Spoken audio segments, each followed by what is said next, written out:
சங்கராபுரம் வடக்கு ஒன்றியம் பகுதியில் அதிமுக வேட்பாளர் குமரகுருவிற்கு வடக்கு ஒன்றிய செயலாளர் இளந்தேவன் அரசு தலைமையில் உற்சாக வரவேற்பு.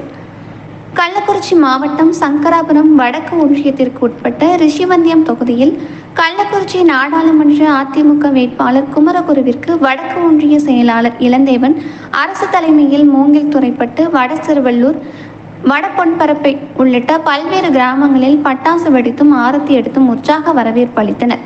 இதில் தேர்தல் பொறுப்பாளர், முன்னாள் சட்டமன்ற உறுப்பினர் பிரபு, முன்னாள் நாடாளுமன்ற உறுப்பினர் காமராஜ் மற்றும் மாவட்ட, ஒன்றிய, நகர நிர்வாகிகள் என ஏராளமானோர் கலந்து கொண்டு தீவிர வாக்கு சேகரிப்பில் ஈடுபட்டு வருகின்றனர்.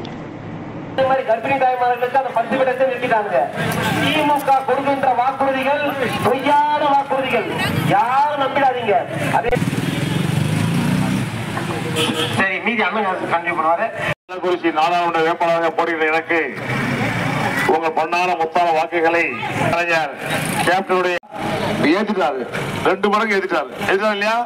நீங்க 100 ரூபா கட்டினா 300 ரூபா, 300 ரூபா கட்டினா 1000 ரூபா. இப்படி கரண்ட் பில்லு உயர்த்த மாட்டேன்னு சொன்னாரு, பால் விலையும் உயர்த்த மாட்டேன்னு சொன்னாரு, எல்லாரும் சொன்னாரு, எல்லா விலையும் ஏற்றிட்டாரு. அதே விட அரிசி பாத்தீங்க சொன்னா ஒரு சிப்பம் அரிசி